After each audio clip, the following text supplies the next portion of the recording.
minutes ago.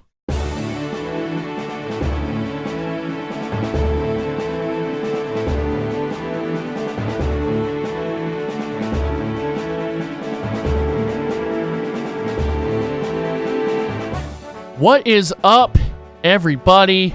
It's your old pal, Trey Mitchell, here for Super GamesCast 64. This is the podcast where we talk about the political election of 2016.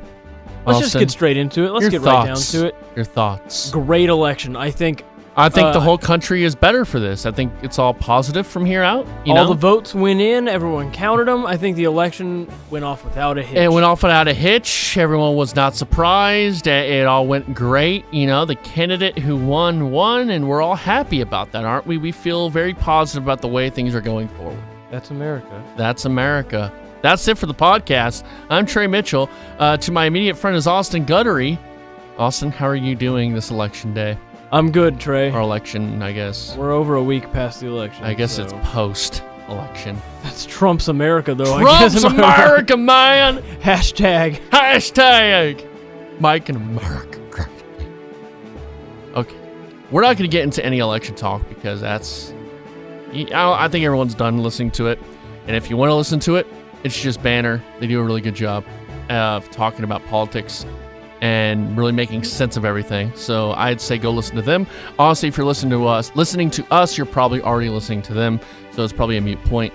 But they do a good job. Mute point? No, you said mute. Mute? It's moot. Moot point. Yeah. Moops. Yeah, I kind of want to make it's no matter what side you're on this whole, election, it's been a very depressing time. It sucks to see people upset. It's easy for us because we're white cis males, but to Speak for yourself. Oh, you're not white cis male? Oh, did you say cis male? Cis, yeah. Yeah. Okay, then yeah. What is cis? Just means. Well, it comes from chemistry. It's a chemistry term. Mm-hmm. Well, no, it's not. It's used a lot in chemistry. I was a chemistry major when I first started.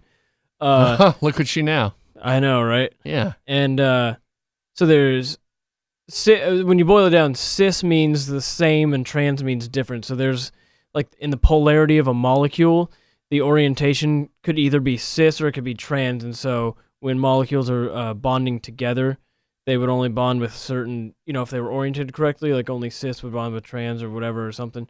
And so, cis means the same. So if you're cisgender, your appeared gender is the same as your biological sex, and transgender, your outward gender is different than your biological sex. Who thought you would get a science lesson on a video game podcast? Nobody. This is why we're here, folks, to give you that. So I mean, it's trying for anybody, no matter what side you're on. People are bickering. I don't know what to believe anymore. You hear all this news crap come out from everywhere, and you just don't even know. So we're going to have fun because that stuff is too depressing. If you want to listen to anything, listen to IJB. I want to recommend a podcast that is not involved with the ticket or blowout or anything like that. The Comedy Button. I've probably talked to you about the Comedy Button before, Austin. Yeah, you have. I've probably showed you or had you listen to some of it. Yeah, we listened to it. Yeah, I find these guys, they're a bunch of guys who are in the video game industry in some way or another. They all live in San Francisco. Just really, really funny conversations. They're about 30 to 35. They're about our age, a little older, skew a little older, but they're in industries where they play with toys a lot, so they age down. So it's anyone in their late 20s, early 30s can relate. It makes me feel good anytime I listen to it. It really does. If I'm feeling shitty, I'll listen to the Comedy Button. It can make you laugh. It can make you really feel introspective. It's a really good listen. So if you're feeling down and need something to listen to, I would recommend the Comedy Button. Oh, look who's in Big Comedy Button's pocket. So in their pocket. But yeah, Austin, let's just get right into it. What you been playing? Just Civ 6. Yeah? Pretty much. Been in Pokemon Go. Yeah. My girlfriend and I have been playing some Halo. Girlfriend? Well, we've been playing Halo Master Chief Collection because 343 didn't want us to play in the same room anymore on Halo 5, so we have to play Halo Master Chief Collection, also known as MCC or Master Chief Collection. I still need to buy that. I want to buy that just for great. Nostalgia. It's great. You got all the games on there. You can jump into any of the campaigns wherever you want. They got tons of modes. As far as multiplayer, you can do custom games. You can do couch multiplayer. You got Forge. It's all there, Trey. I'm going to buy that. I'm just going to buy that. I'm just going to buy it. Even though I really made a mistake doing that Halloween costume. Why? Because I am so in debt. Because of all the shit I had to buy. It was a great stoom, though. It was a great 2 days, and now I feel like I'm an idiot. I should not have done that. Well, I loved it. Thank you. I appreciate it. So just Civ 6. We played a little Civ 6. Yeah, I taught you how to play. You showed me. I don't think I absorbed any of that information. It's a really in-depth game. It is. You'll get it. Hopefully. You got a few days. Yeah, we do. Yeah, I think we're doing that podcast. Now, we did a Battlefield 1 podcast with Brad, and I hope that turned out well. I hope you guys enjoyed listening to it. I think it was a little scattered. I don't think I planned it out very well, what we're going to talk about. Hey, don't make excuses. Yeah. I loved it. All right, good. And the G1s loved it. That's our listeners. The G1s? Yeah. That's actually already taken. Screwattack.com. God. Craig Skitmus, when he created, because, all right, the story there, Craig Skitmus is the founder of Screwattack.com, co-founder of Screwattack.com, and he was actually a big dick, wild ass circus intern at the Ticket way back in the day. And when he created Screw Attack, he named their fans G1s. And I asked him, and he said, yeah, totally took it from the Ticket, P1. So Screw Attack already has that. Fine, then our listeners will be, what? 64 ones. That doesn't work. Super Games. Okay, the C1s. C1s. All right, there's C1s. Okay. There's C1s. Yeah, don't make excuses. They love our shows. The C1s love the shows. Yeah, that was a great podcast last week. Thank you. I think you did good too. Minus certain people. Yeah, that Brad guy really ruined it. I know. He didn't have much. Did you edit him out? I edited him totally out. Okay, thank you. Yeah, he's not in the podcast anymore. So just Civ 6. I think we're going to be doing a podcast on that next week. Special guest, Thomas Charles. Totally Chuck, or what do you call him? Trash Can Fleming. We'll do that. Then after that, we're going to do Pokemon Sun and Moon. Getting that tonight. You are. I'm going to order it off Amazon because I had that Amazon credit card. Jump. And I'm going to get Watch Dogs also. Watch Dogs 2, I think, because I'm a chump. But yeah, we'll do Pokemon Sun and Moon. We'll do The Last Guardian, and I think that will be it for the year. Final Fantasy 15. I think we were going to do it, but it just seems like a huge undertaking right now. We want to do a big Game of the Year episode, and I think I'd rather do that than Final Fantasy 15, where I've never really played a Final Fantasy game. Neither have you. It looks just really long and compact, and I mean, I guess we could do it and just do it and post it in January, but we're not gonna. Probably not gonna. So yeah, I mean, we're not. The truth of the matter is, this is not our job. We are not getting paid to review games, like a big industry. So we want to pick and choose stuff that we really believe in, or that we're interested in, or that might be important. I think Final Fantasy 15 is important, but is it going to be important to our listeners? Is it important to us? I don't know how important it is to us. I don't know how important it is to our listeners. I don't think it's very important to them. Okay. Final Fantasy. I don't think our listeners are that much into JRPGs. I don't know what they're into. We only have like maybe 10. Besides the Blowout Network, we probably have like 10. Ask them on Twitter right now. Yeah, Ginsberg and Gustav. What are you into? I know Ginsberg listens a lot. Tom Ginsberg. Tom Ginsberg? Tom Ginsberg. That is the fakest name I've ever heard. It's totally fake name, but it's an awesome name. I want to be named Ginsberg.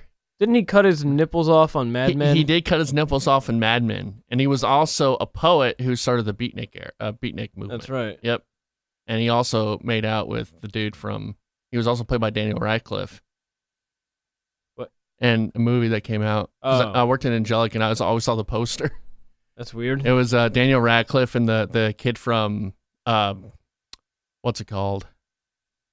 Not Super 8, but God damn it, the superhero movie, the one where they all get powers. That's like every superhero. I know it's a teenage kid where and they he gets get powers. telekinesis. The three. Yeah. I always God, forget the name, even though it's one of my favorite movies. It's not Jumper. That's where they have. Yeah, that's it's where not they can Jumper. teleport. It's not Push. That's one with Dakota Fanning. Let's see. Teenage No, I can remember it. telekinesis movie. It's called Chronicle. Yeah, Chronicle. It's a kid from Chronicle. Okay. Yeah, and it's about Ginsburg. I don't think that's any relation to the Ginsburg that listens to our podcast, or Ginsburg from Breaking Bad, or not Breaking Bad, Mad Men, or Ginsburg from the Senate, or one of the judges or whatever we have. Tell me about it. Ruth Bader Ginsburg. She's Yeah. in the Supreme Court. Supreme Court. Dunderhead. Dolt. You dingbat. That's why I voted for Trump. Get her out. Get her out. But isn't she? I don't know. Let's not talk politics. All right. What were we even talking about? Anyway, so I've been playing Skyrim. A lot of Skyrim remaster. It's been really good. I've really enjoyed it. I played a little bit on the PS3, but it was so broken on PlayStation 3 that I stopped. Can I just say that I was like pretty much Skyrim is one of my absolute favorite games of all time. But I was pretty against this remaster after seeing it because it just looked like Skyrim, but everything just kind of glows. But I think I've looped over on my Skyrim play, and now my brain is ready for Skyrim again. The last week, I've been really wanting to get it. Yeah, because I've been listening to the soundtrack in the car. And, oh man, yeah, it's been exciting. And, it totally sounds like a Lord of the Rings movie. I know. Just every song sounds like you're going into Rivendell. I have a 4-disc set of the soundtrack signed by Jeremy Soule. Oh, yeah, give me that. So you're enjoying it? Yeah, I enjoy it a lot. I mean, good. It's definitely something that if I didn't have all this other stuff to play, I could be very much sucked into it like I was Fallout 4 last year. Yeah. I think I just love these RPGs, these open world RPGs with a lot of stuff to do.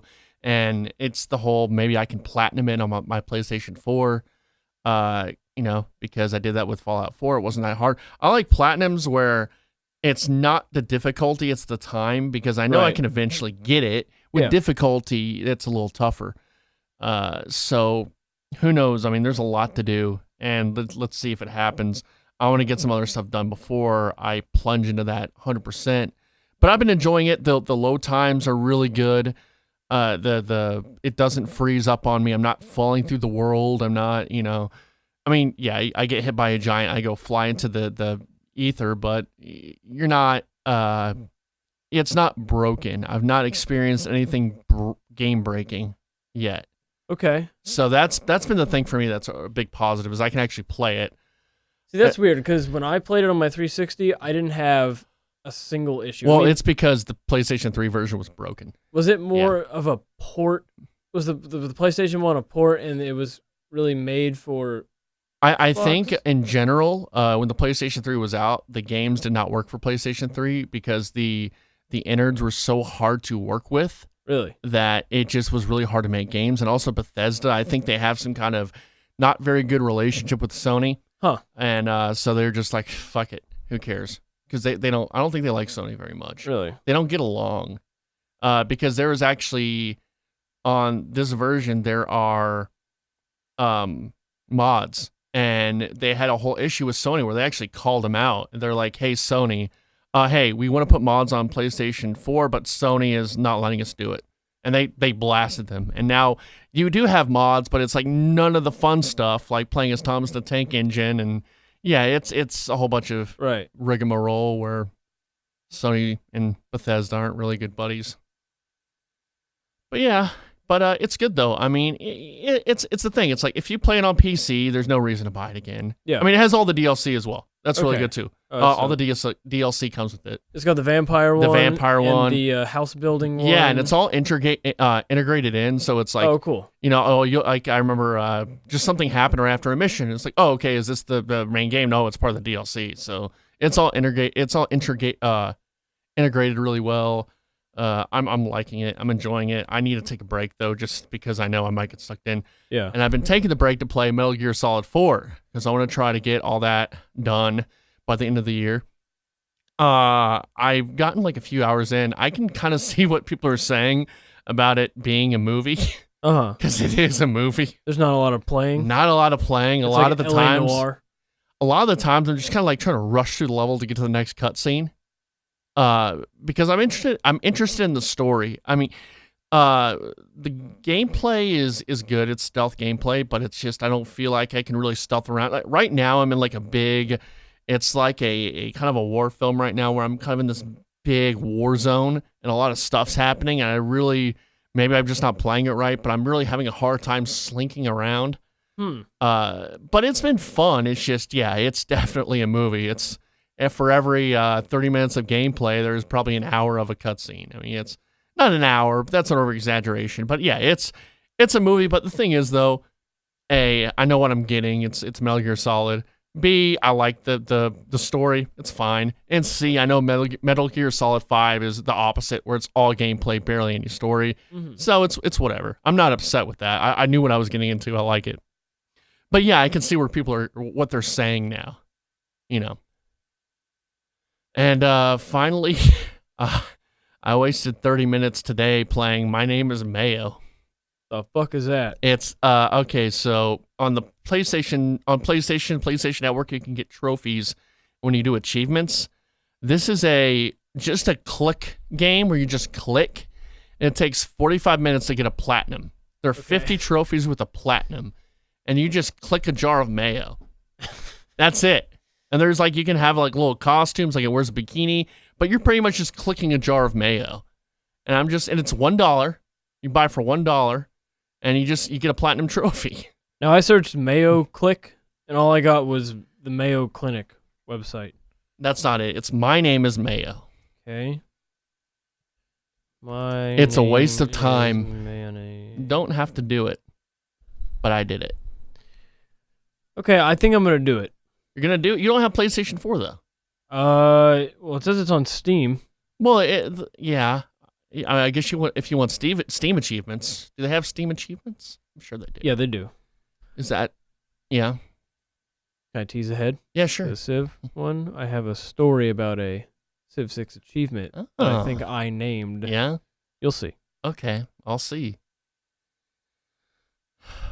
So, yeah, that's what I've been playing as far as now. I kind of want to play Mass Effect, get the Mass Effect trilogy under my belt before. Yeah, I've kind of wanted to play Mass Effect. I've heard the ending is not good. Yeah, the third, but I hear also, it's probably at the time it was a big deal, but I bet if you play it now and the ending is it'll be fine. It's like the journey, you know what I mean? Yeah. I feel like Metal Gear Solid 2, I feel when people play that, they're upset because you weren't going to play a Snake, and the whole switch, was disappointing. But when you play it now, it's like, okay, I see this is a important part of video game history, and this is actually pretty cool. So I think in retrospect, it might be better than than it was back then. Can you fuck a gay alien? You can totally fuck a gay alien. That's the whole point. Metal Gear? Oh, not Well, I mean, I guess kind of, but in Mass Effect, you can't. I know you can fuck gay aliens or gaylians in Mass Effect.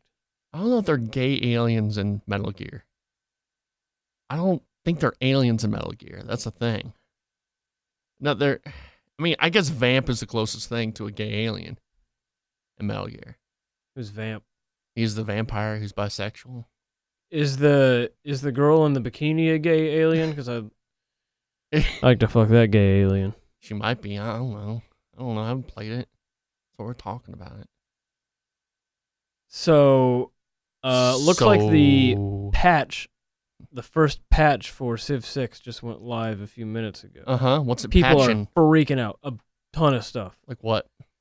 A lot of UI changes, a lot of UX changes, a lot of gameplay balancing, a lot of... and this is pretty typical of a huge game like this where... Dude, there's so many systems and different things, and you gotta be committed to that game. Oh, yeah. But once you get it, they kind of become second nature for you, and Yeah, with a game that big, You know that Firaxis can I test get it. really impatient. Not impatient, but I know like if I feel like I have so much on my plate, it's almost a psychological thing. Like even that Mayo game, I was getting like, what am I doing? What? And it's like this. It's so fucking basic, and I'm freaking out over certain things, and it's just like I feel like I don't know. I feel like I need to just sit down and play something, and it just I don't know. It took me for it definitely overwhelmed me playing it. Yeah, it always does. Mm-hmm. But Firaxis can like, you know, test it in house and get beta testers and stuff. But this game is so massive, there's nothing quite like The players have to be the right. beta There's testers. nothing quite like having, you know, a million people playing it and reporting things. And so I get on the subreddit pretty much every day and see what people have complained. There's a laundry list of 100 things that like basically everyone has agreed on. Like this needs tweaking, and so I'm hoping the patch has covered most of that. That's good. Yeah, so people were like, we haven't heard from Firaxis, we don't know when this patch is coming. People were like, oh, mid-December maybe, and just kind of dropped tonight without anyone knowing. There you go. Congratulations for access. Top comment, this patch has addressed almost all of our petty complaints. Warmongering has been adjusted, AI upgrades, and acts less stupid in general. Cavalry policies are less broken, tons of bug fixes, and you can rename cities finally. Yeah, everyone seems... Oh, someone was moved to tears. Cool, okay, good. Looks like everyone's pretty happy about this. I'm glad you're happy. Because Civ 5 was well, we'll talk about it next week. I don't want to spoil anything. Civ 5 was a fucking mess when it first came out. So let's go into a little bit of news. We won't do that much news. Our main topic is the GameCube. Two little news items. The NX, it seems that... Damn it, Trey! What? You know what I'm mad about. About Zelda? No. What? It's the Switch. Oh, NX is dead. I'm sorry. It is Every not the time. NX anymore. It's the Switch. NX, they should have just kept it NX. I think both are fine. I like them both. NX is cool.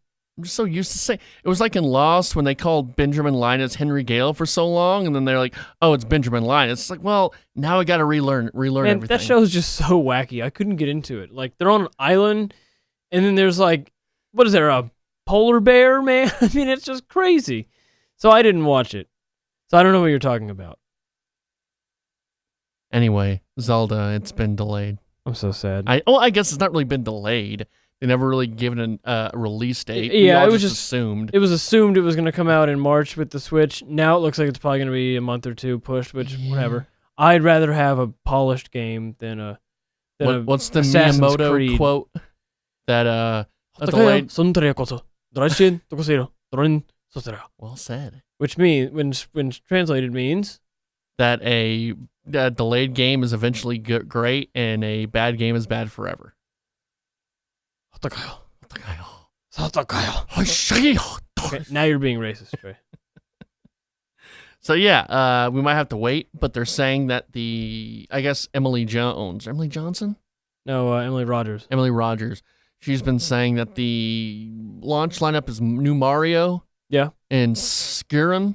I'm down for that. Yeah, I've been playing it on PS4, so I don't think I'll be down. I think if they could get Zelda out on time, I think that would really help. Yeah. If they push those people. But I mean, I think what they need to do is disperse their games out and have a schedule, like a year schedule. This is everything coming out every month. And they have been hinting at some sort of Pokemon launch thing, which... I don't know what that would be.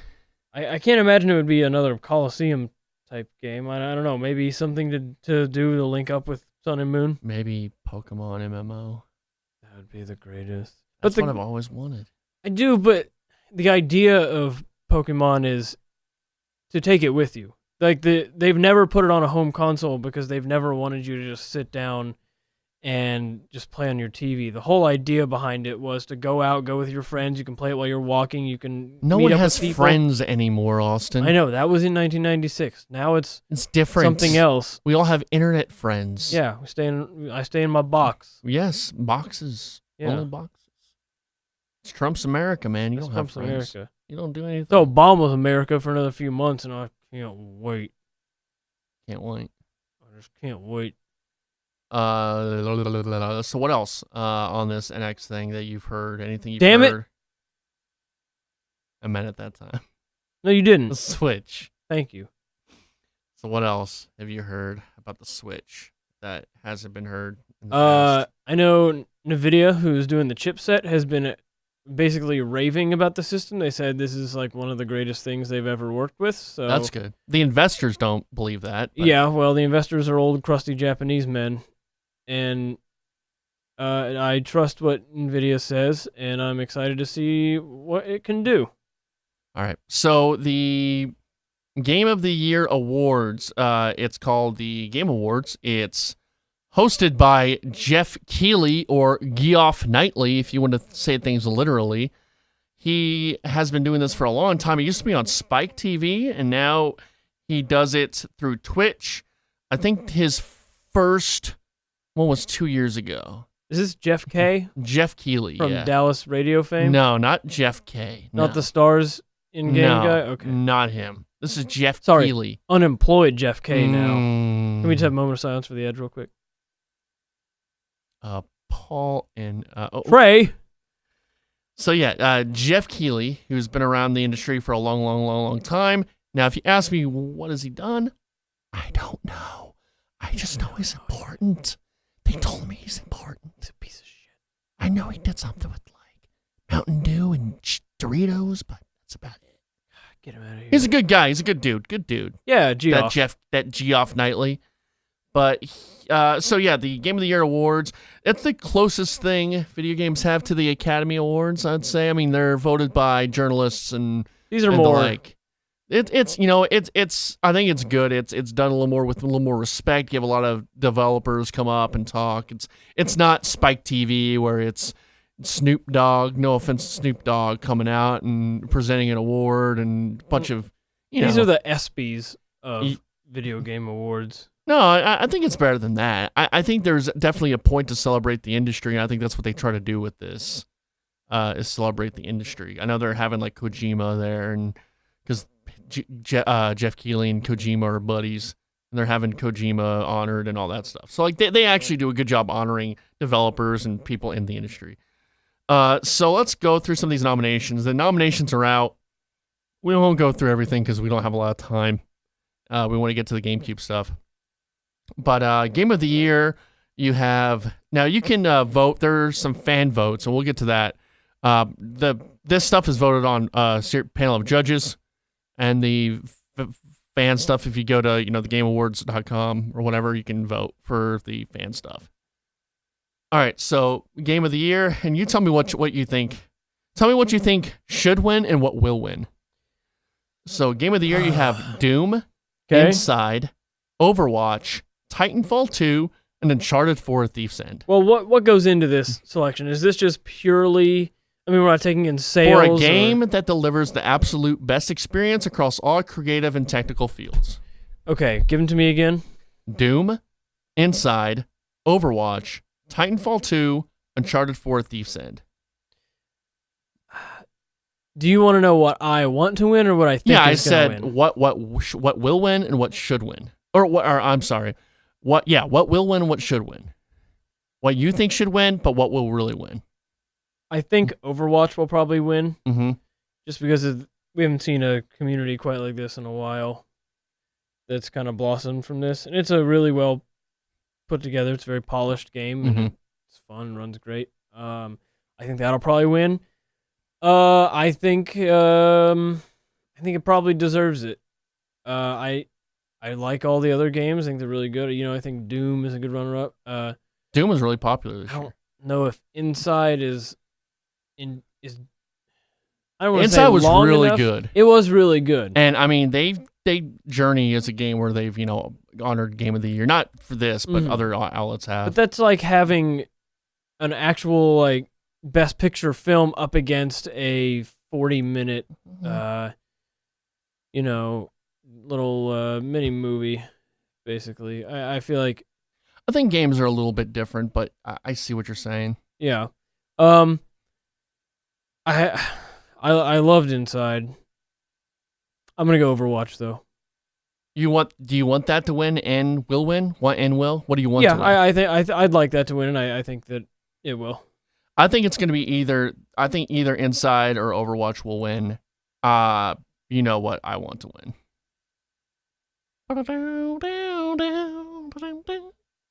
Uncharted. I want that to win, totally. I know. I want to win all the awards. I don't hate Uncharted. I know you If don't. that's what you were thinking. I No.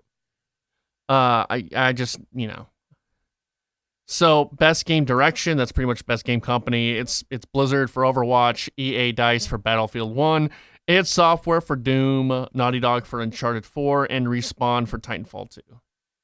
I could see this going to id for Doom. Yeah. Because there was really no hope for that game until it came out, and it really surprised a lot of people. I think that might win. I think Naughty Dog might be there for their final game, but just the story behind Doom, I think they might win. What do you think? I was saddened by the Duke Nukem failure, Yeah. the Duke Nukem remake, and I'm glad the Doom... Was this considered a remake, really, or was this... Not a remake. Or a reboot? It's just a everything of it. It worked well. I like it. Yeah. Best narrative, Firewatch, Inside, Mafia 3, Oxenfree, and Uncharted 4 Thief's End. I think Oxenfree is like this 2D game. It's like the Goonies meets Lost. It's like these bunch of school kids end up on an island or something. Wait, is the mayonnaise game not on there? It's not on there, no. It is not on there. Best narrative, man. I could see like Inside winning this. I could see Uncharted 4 winning this. Mafia 3 too. I could see. I don't know. They're all good. They're all pretty good. Yeah. They're all pretty good. What do you think on that? Yeah. So you can kind of go through all these. A lot of Inside and Uncharted 4 nominations. A lot of Doom nominations. They have best VR game, games for impact. What are some of the VR games, though? Let me look here. They have mobile handheld. Pokemon Go's up for mobile handheld. Okay. For best VR game, you have Batman VR, you have Eve Valkyrie, you have Job Simulator, Res Infinite, and Thumper. Okay. I played the Batman one. I can see the Batman winning. That's like the one that people are showing people to. I only watched someone play a little bit of it, but it seemed more like a tech demo than a game to me. I think there's like a few hours of gameplay. Okay. Like there's detective stuff you can do. Eve Valkyrie is supposed to be really fun. Job Simulator's fun too, from what I've seen. Res Infinite's supposed to be great. Thumper's supposed to be really good. So I don't know. Who knows on that one? Mm-hmm. Best action game, action adventure, RPG, fighting, strategy, family, sports, multiplayer.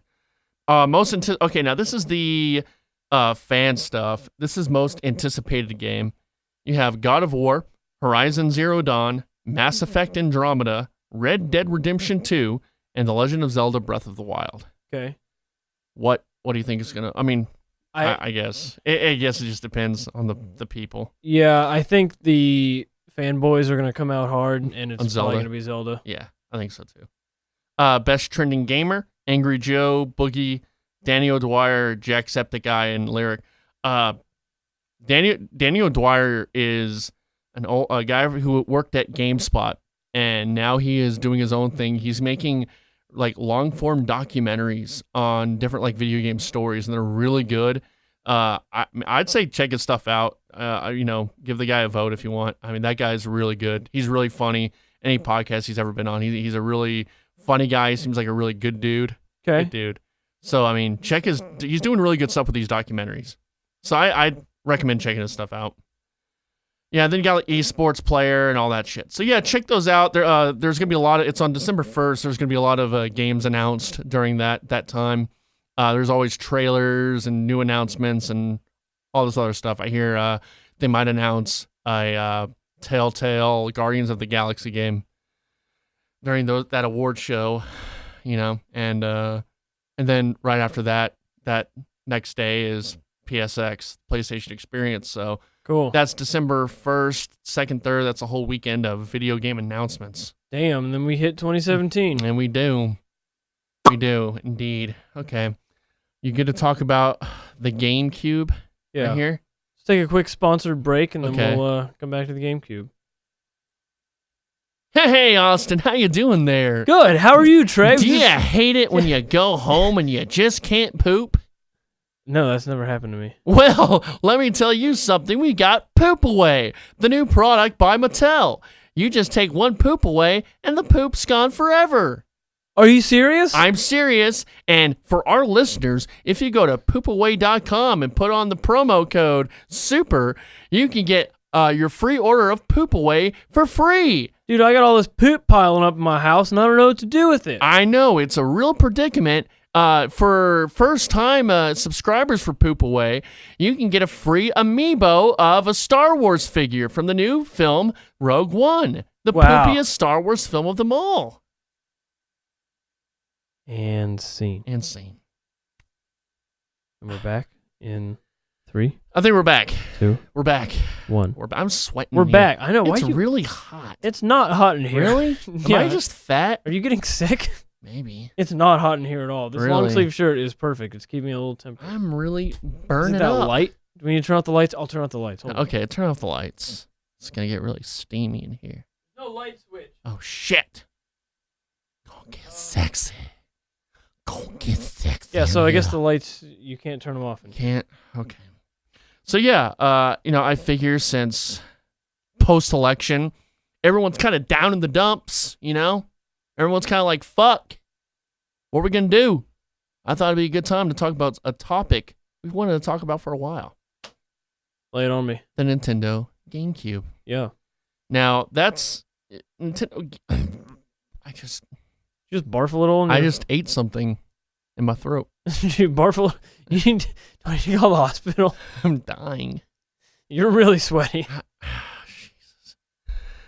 Nintendo GameCube, man. Tell me about your Nintendo GameCube experience, because it's definitely one of my favorite consoles. Okay. I just talked to John Fay and he said it sucked. Okay, well, he's a prick. Whoa. I'm just kidding. No, John's Whoa. cool, but he doesn't know what the fuck he's talking about. No, he doesn't. He does not. So I was 9, 10 when the GameCube came out. It was 2001. 2001. Now, my parents did not let me have a home. I had a Game Boy, but my parents did not let me have a home console.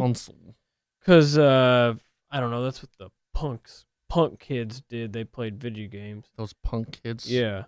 And so the GameCube was the first one I got, because I was didn't have an 13. N64. You were 9. I was 13. Yeah. And so I didn't have an N64, so I was super excited because my parents were going to let me get this. And Yeah. So I got it. And that was my first real, well, besides my Game Boy, that was my first real home console life experience. And, that really helped build my game credentials and my game experience and everything. And I'll always hold a place in my heart for the old Indigo Cube. And it now sits on my TV shelf connected to my TV if I want to fire up my split in half Wind Waker disc or my split in half Smash Brothers. Why did it split in half? I let my friend borrow my GameCube a few years ago, and he dropped the cube onto the disc, and it snapped in half. Do you want to borrow mine? Yeah, I do, actually. Okay, I can give you mine. There's also a chip in my Ocarina of Time Master Quest disc. I don't think I have Master Quest anymore, which really is unfortunate. I know. I sold a lot of mine like an idiot. I didn't sell a whole lot, but I've lost my Mario Kart Double Dash. Dead serious. If you want to borrow Wind Waker and what was the other one you said? Yeah, I can probably let you borrow that. Cool. Yeah. For me, I guess because I'd been playing video games since I was a little kid. I had a best friend who was big into video games, and I'd always play at his house on the SNES.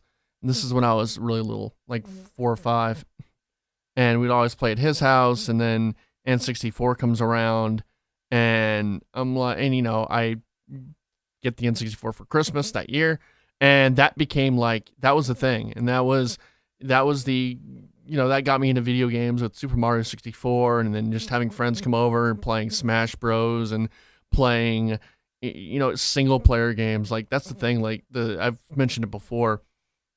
Single player games were like multiplayer games for me as a kid, because I'd have a whole bunch of friends over. We'd play Zelda, Ocarina of Time, or here. Donkey Kong 64, You'd or sit Banjo around Kazooie. Yeah, we'd all just sit around and play. Friday night, have a little Mountain Dew Livewire. Little pizza, LimeWire. Livewire. Oh, okay. Well, and we download stuff on LimeWire. Yeah, Yeah, I mean, it would be everyone would come over from the neighborhood and we just play games. Neighborhood.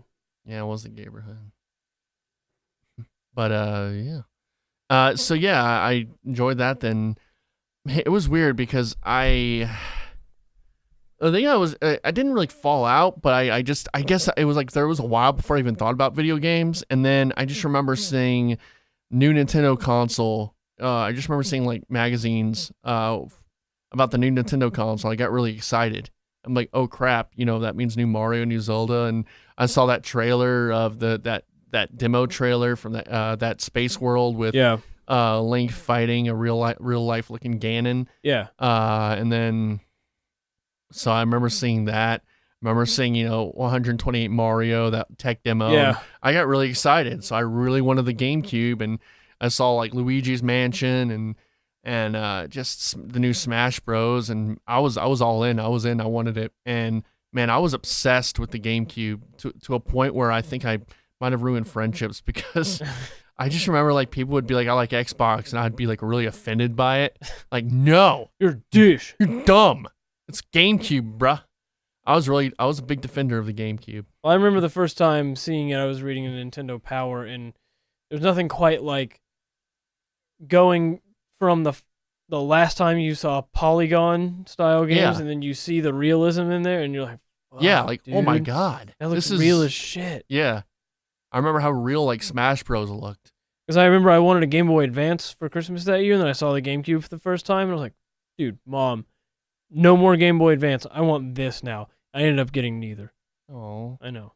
Poor man. Poor guy. I got my GameCube in like 2002, maybe 3. Yeah. I was a little late. Yeah. It was a special console. It was in that weird time, and I kind of want to explore more of this in a video kind of setting. The GameCube, Xbox, PlayStation 2 era, because it was between kind of old school video games like your SNES, NES. Then you got with the N64, PlayStation, and Dreamcast, you had polygons, and it was kind of like the beginning of 3D gaming, but it was like starting out. So it was you would get Mario 64 and Zelda, and it's these old games in a 3D space, and people were trying to realize learn how to make games in 3D spaces. Right. With GameCube and Xbox and PlayStation 2, it was like, okay, well, let's explore what we can do now, because like technology is so good, we can take more risks, we can explore. And so you got games like Wind Waker and Mario Sunshine, and on PlayStation, Shadow of the Colossus and Grand Theft Auto, and Xbox you had Halo and all these revolutionary games. You had the rise of online gaming. You had it was the rise of just your system becoming more than just a system. It was a entertainment system. PlayStation 2 was the first system to have a DVD player, and that was why it sold so well, because it was the cheapest DVD player on the market. I mean, that's why people bought it. So you had that time period where people were taking risks. It's not like now where okay, you got this genre of game, you're going to make that game, and we're not going to take any kind of risk on this. You got, we'll make this stupid, home game, Animal Crossing. We'll take a risk on Zelda. We'll take a risk on, Metal Gear Solid 2 was a huge risk. Did you just call Animal Crossing stupid? No, okay. I didn't call it stupid. So yeah, I think it was a very unique time for video games. For unique games coming out. You don't get a lot of unique games anymore. Oh, you don't. I think you get them more than film. I think you get more unique games than film, but I don't think it still kind of suffers. Yeah. So what I kind of want to do, I have a list, a very long list, and I kind of by date of all the games that came out for GameCube. Not every single game. I picked and chose. And we'll just go over these games, and then I have sort of a present for the C ones. And it's sort of by date. And I kind of realized going through this list, because I did it on Metacritic. So I don't know if that's every single game ever released, but it seemed like most of them. There were so many licensed games. Really? Like Shark Tale and Oh, God, SpongeBob yeah. and I just do like remember movie this. tie-ins Activision everywhere. was real big about this. Oh yeah. You don't see that anymore. Like it was just everywhere. That was like every other game, especially when it got into like 2005, 2006. That's all there were. Yeah. That's everything. So okay. It's kind of a weird list. I guess all the games that were launch games were Star Wars Rogue Leader, Tony Hawk 3, Super Monkey Ball, Luigi's Mansion, Wave Race, and Taxi Driver. Or Crazy Taxi. That would be cool if there was a Taxi Driver. I remember Crazy Taxi. Crazy Taxi. Well, that was on the Dreamcast first. Yep. And they ported it over. I really liked that game. That was fun. Luigi's Mansion. You know, we can stop and talk about like, you know, big ones like Luigi's Mansion and Rogue Leader. I think I got Rogue Leader, Luigi's Mansion, Pikmin, and Smash Bros for Christmas. I eventually got Pikmin. Yeah. I had Wind Waker. I had all the classics. I had the Metroid Prime. I had Mario Sunshine. I had Animal Crossing. I had Master Quest. I had anything you can think of. It was the greatest titles on GameCube. I had them. That's good to know. Just the greatest titles. You had them. I had them all day. I had a huge collection. See, Huge. this topical political humor we're doing. Okay. No one's ever done a Trump impression before today. Huge. Okay. Tremendous collection. Okay. So yeah, I remember getting Rogue Leader. I really liked that. Super Monkey Ball, Luigi's Super Monkey Ball. I'm surprised. Did they ever do that on the Wii? I'm surprised that they didn't. So that'd be perfect for. I don't know. That would have been. Yeah, that seems like a game that would come out on the Wii. Yeah, Pikmin. That was I love that game, Pikmin, and then Super Smash Bros. Melee, which is still relevant to this day. Super Smash Bros. Melee. People still play that probably more than the current game. Super Smash Bros. For the Wii U. 2002 started. I just wrote down a whole bunch of games that came out. February, you had Sonic Adventure 2. I remember playing that. Just the only reason I put that down is I remember owning that and playing it and not really liking it. I remember NBA Street. Like, and chime in if any game you want to talk about. Okay. NBA Street, I remember liking that a lot. I remember James Bond 007 Agent Under Fire because I wanted to play another GoldenEye game. Yeah. And it was not GoldenEye, but I just remember wanting GoldenEye so badly. You know what's interesting too is a lot of these games, I just remember feeling pain because I had braces at the time and I just got braces. Like Pikmin, I always remember getting my wisdom teeth taken out because that happened right when I had Pikmin, playing Pikmin, and just like a lot of these games, I just remember like having braces and just them jabbing into my. So it's probably not the best memories, you know. Right. Pac-Man World 2 came out in March. I remember playing that. It was like trying to have Pac-Man be 3D. Can I just say the Pac-Man games after Miss Pac-Man were fucking horrible? Yeah, they were 3D horrible. adventure Pac-Man games. They're terrible. So I kind of want to get into E3 2002. That's when they announced Resident Evil for the GameCube, the remake, Eternal Darkness, Super Mario Sunshine, Star Fox Adventures, Wind Waker, and Metroid Prime. I think they did Animal Crossing as well. Yeah, they did. Like that was like probably the pinnacle of Nintendo E3. Yeah. That was humongous. And I remember that. Because I would always go on this site called Planet GameCube. And I remember they were promoting a DVD they were going to make for E3 that year. And I bought it. And I just remember watching that, over and over and just seeing all these, the Mario Sunshine and Wind Waker and just being like, oh, and Metroid Prime and just like, oh my God, this is incredible. So psyched. That's what made me want to go to E3. I want to try to get there E3 this year if you want to try to do that. Yeah. I think we'll have a little surprise for our viewers in June. Hopefully. Our listeners. Hopefully we do. And our viewers. Yeah, we'll do a video. Yeah, we have all the listeners in studio today. We do. And so they're viewers today. They're viewers today. All the listeners are here.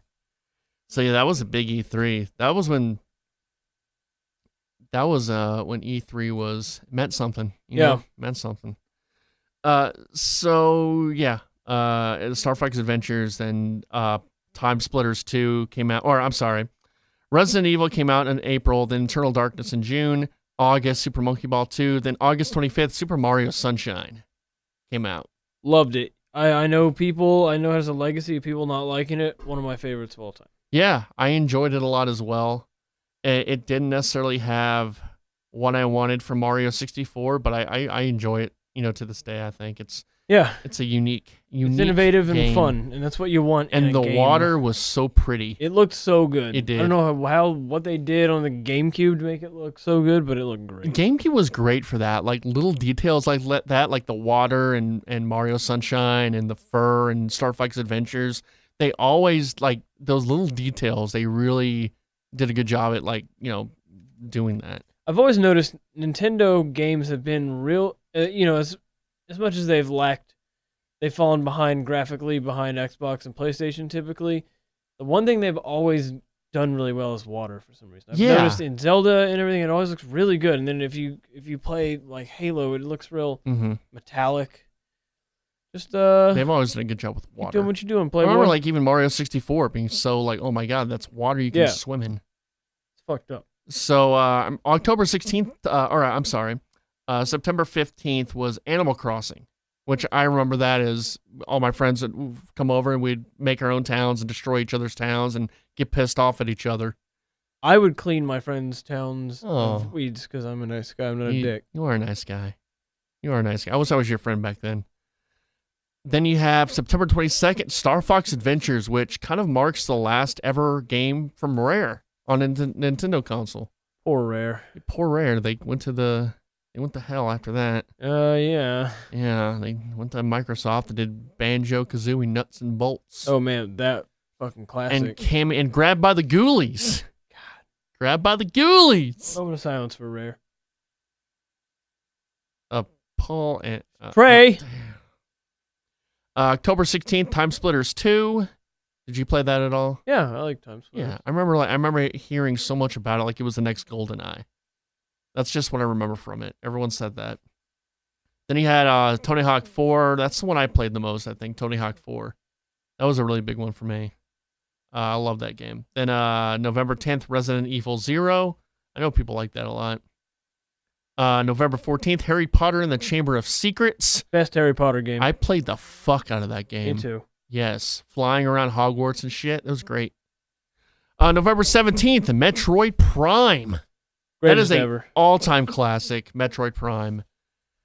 If you've not played that game, I would highly recommend getting a Wii U and playing. They have the collection on Wii U. You can just download it. They do? Yeah, they have it downloaded, yeah.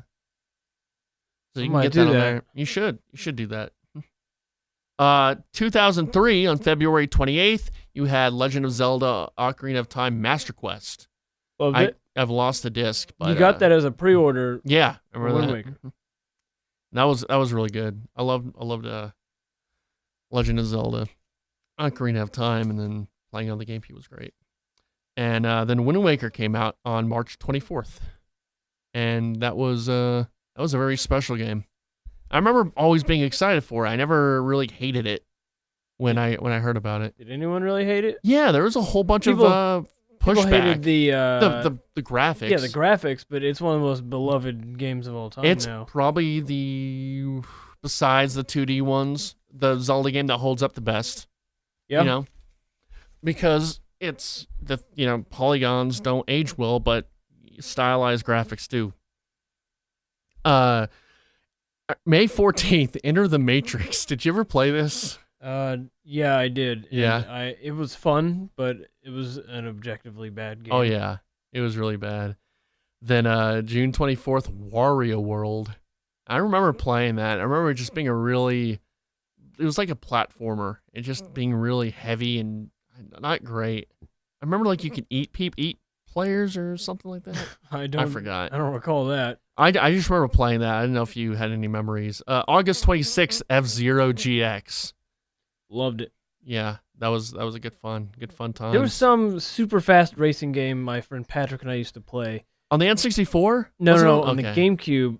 I don't remember what it was called, but you're on these like little motorcycle bike things, and you could like break the sound barrier and shit, and you go like 600 miles an hour. I remember something like that on the N64. I used to play at my friend's house. I forgot the name of it though. It might be something like that.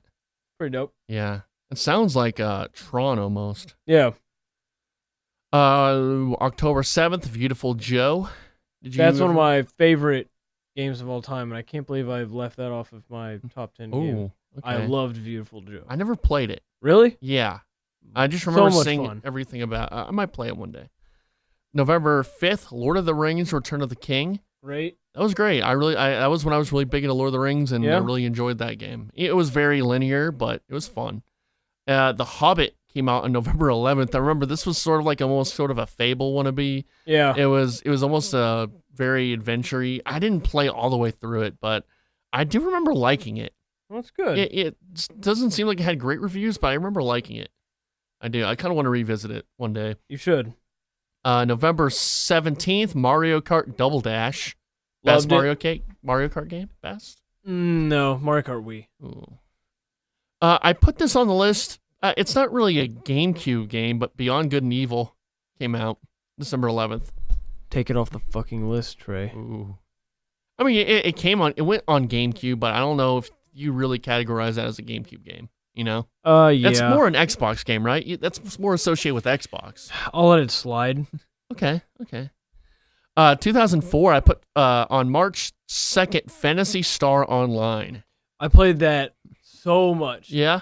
With friends. We never played online. We never had the adapter or anything. I remember that adapter. Was that like the only online game for Nintendo? Yeah, you had to. Yeah. No, there was one other GameCube online game. I don't remember what it was. But Okay. you had to plug in this bullshit to the bottom of the thing, and it was awful. March 9th, Metal Gear Solid Twin Snakes. Did you play that?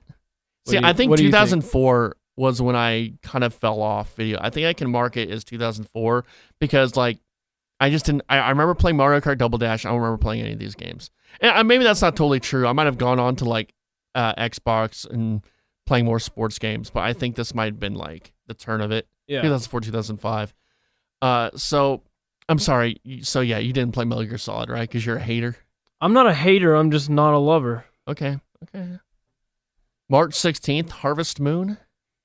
I never played it, but That was It's a Wonderful Life, it. I think, came out. And I think that's one of the big ones. Legend of Zelda 4 Swords Adventures on June 7th. One of the few Zelda games I haven't played, but I liked it. I had a friend who played a lot of it, and I watched, and he seemed to really like it. June 28th, Spider-Man 2, the movie tie-in. It's considered one of the best Spider-Man games ever. Yeah, it was okay. I know people have a bone for it. I know, it's weird. August 30th, Pikmin 2. Everything Pikmin's great. Yeah. September 27th, Donkey Konga.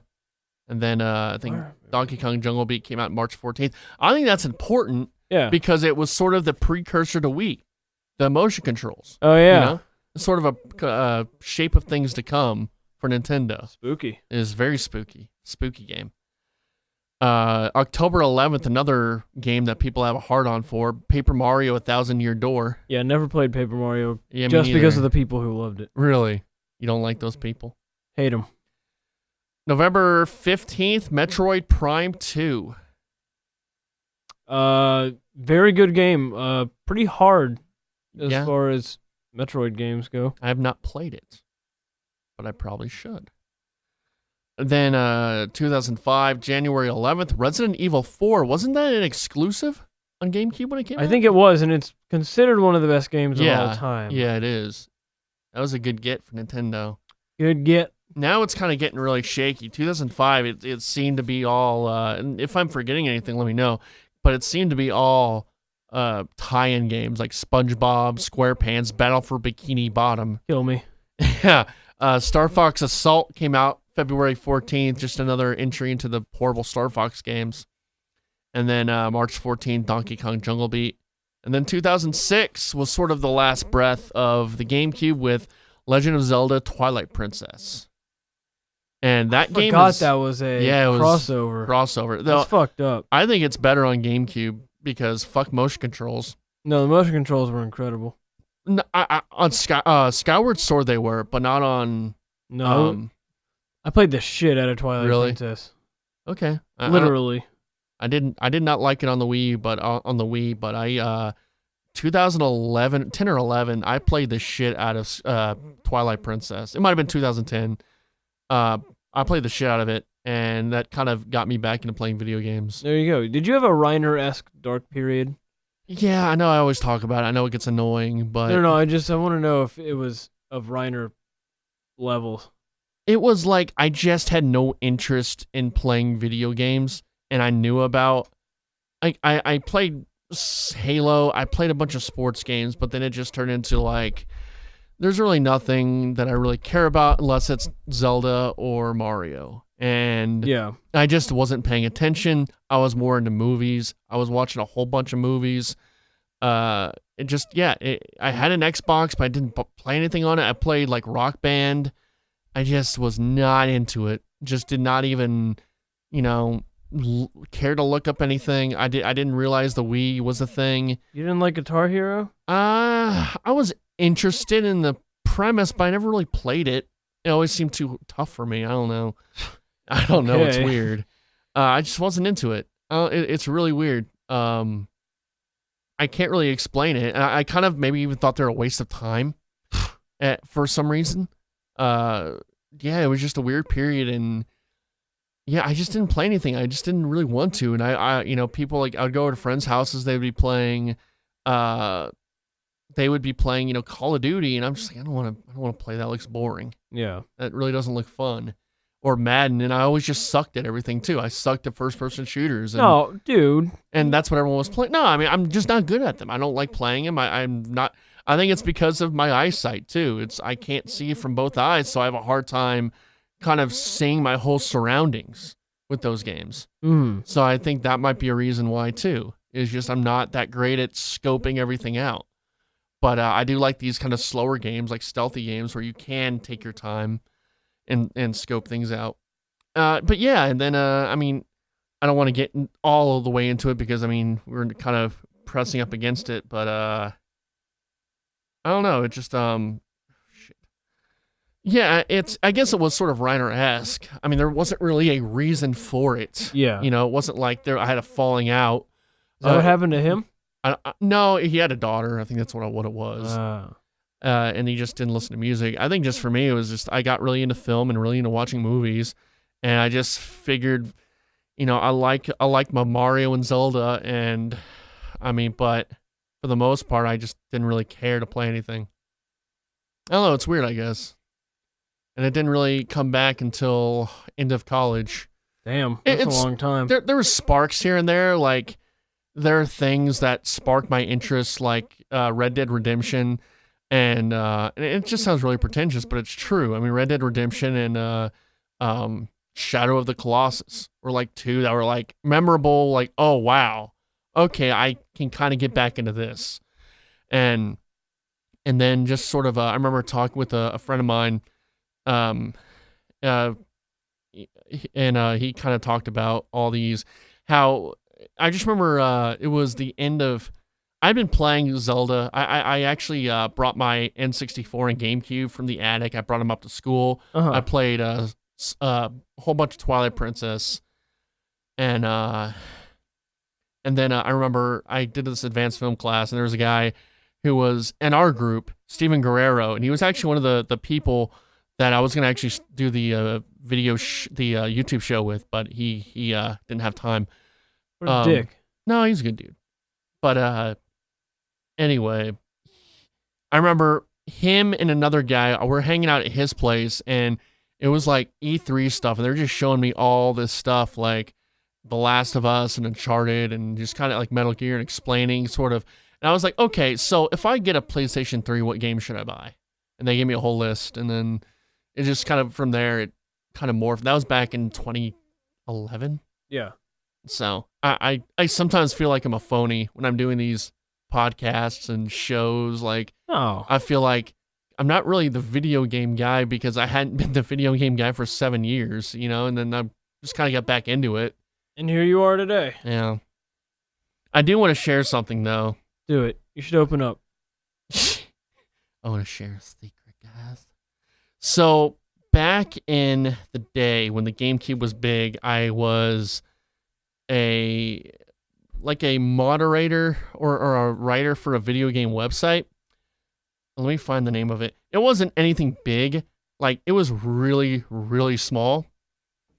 And by writing, it means I would go to IGN and copy and paste. Dude. Yeah. It wasn't really writing. I mean, it was a really small bean site. This is back in like 2004. I'm trying to find the article.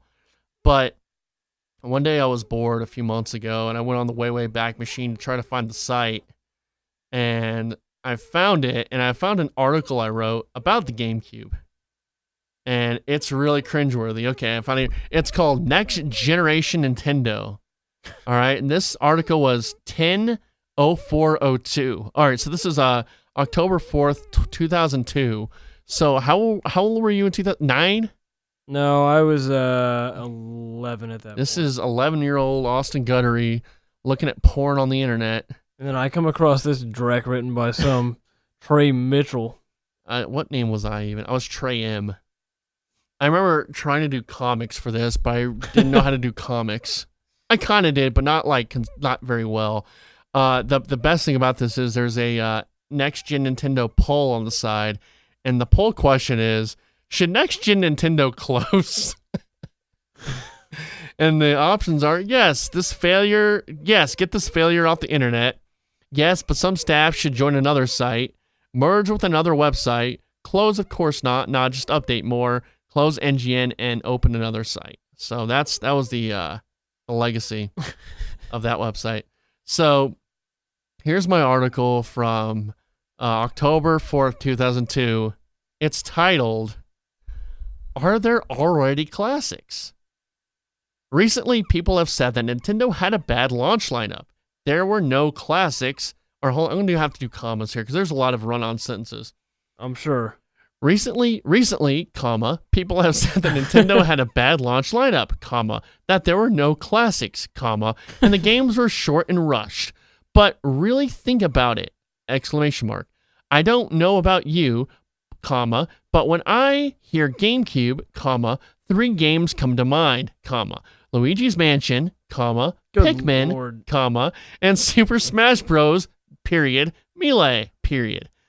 I think then the time comes, I definitely wasn't spell checking and realizing I was doing the wrong words. I think when the time comes, when the GameCube is dead, parentheses, I really don't like to use the word, like the NES, SNES, N64 aren't really dead, parentheses, and the new systems come out, we will remember those 3 games. But what about the present, in the future? Let's just look at the top 4 games that are coming out. First, I'll stop doing the commas. Read that little part again. Okay, I'll stop doing the commas. It's getting distracting. That are coming out. I think when the time comes, when the GameCube is dead, and the new systems come out, we'll remember those 3 games.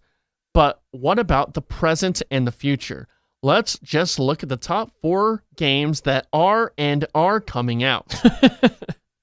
So I definitely wasn't proofreading this. Also, I like the commas. Please continue. Yeah. Okay. We'll remember. All right. Hold on. I'm sorry. First, Super Mario Sunshine. This is gonna upset you. This is young me, 14-year-old me or whatever. Sadly, not a classic. Don't get me wrong, I absolutely love this game, but I think it was hyped a bit too much. Not just in the ads, but in people's minds. It was a great game, ... One of the best for the Cube, I think, but people thought too, parentheses, not too much, parentheses, highly of this game. It just lacked a bit of Miyamoto magic, quotes.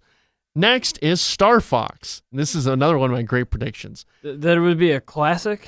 Yeah. This game will be recognized as a classic in some ways. Mostly because it was the last rare game for the Cube. I like to use the word the Cube a lot. People will remember that. I guess people do remember that. I sure do every time I play it. Next, Metroid Prime. It will definitely be a classic. I mean, how couldn't it be? The Return of Samus. This game's original gameplay of an first-person shooter action-adventure game, not original.